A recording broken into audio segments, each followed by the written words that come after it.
Hammaga assalomu alaykum. Xo'p, tog'lar yaxshimisizlar, to'g'rimisizlar? Bugun sizlar bilan 350-400 dollar atrofida bugungi kunda ikkilamchi bozorda sotilayotgan o'z narxiga stoik bo'lgan eng yaxshi telefonlar haqida gaplashamiz. Shulardan bittasi haqida. Xo'p, bugungi qahramonimiz Poco F7 Pro smartfoni. China versiyasi Redmi K90 bo'ladi.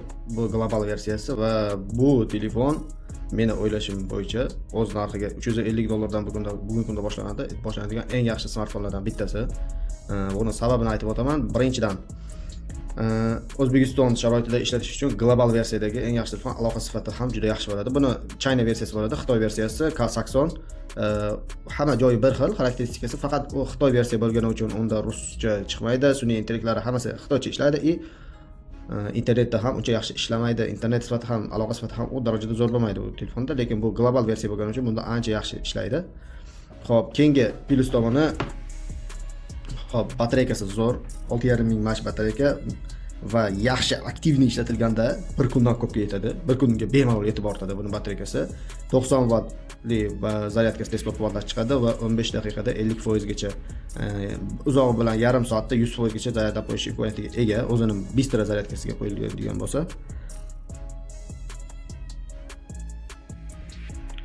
Xo'p, yana bitta buni plus tomoni, protsessor. Bu yerda Snapdragon 8 Gen 3 protsessor turibdi. Bu Samsung S24-seriya, Xiaomi 14-seriyalarda chiqqan protsessor hisoblanadi va o'z davrida eng yaxshi, eng zo'r protsessorlardan bo'lgan. Bu 2024-yillarning eng yaxshi protsessori. Bu telefon o'zi 2025-yilda chiqqan.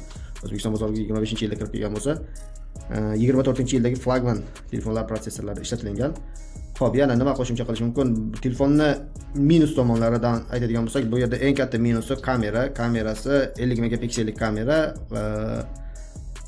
va bo'ldi. Ikkita kamera bor, bitta 12 megapiksellik, bitta 50 megapiksellik va bu kameradan siz juda zo'r narsa kutib olmaysiz. To'g'ri, 4K 60 fps videoga oladi. Orqa asosiy kamerasi, oldi kamerasi esa 12 megapiksel va u 1080 piksel 60 kadrda videoga olishi mumkin, lekin video sifati baribir u qadar kuchli bo'lmaydi.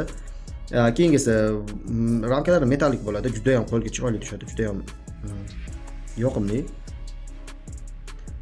Bespirodnoy zaryadka yo'q bu telefonda, orqasi metal va yana bitta narsasini sezdim, ishlatish davomida telefon qiziydi, qizib ketish ehtimoli baland. To'g'ri, portlab ketmaydi, bu mif deb o'ylayman. Hali birorta Poco portlaganini ko'rmadim o'zim ishlatganimda, lekin qizishi bor.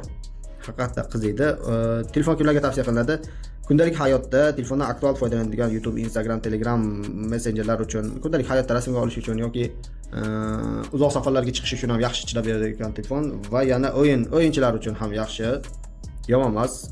Asosan mana PUBG Mobile boshqa shunga yarasha o'yinlarda telefon o'zini yaxshi 120 fps ochib beradi, ko'rsatadi, yomon emas, zaryadi ham ko'p ketadi.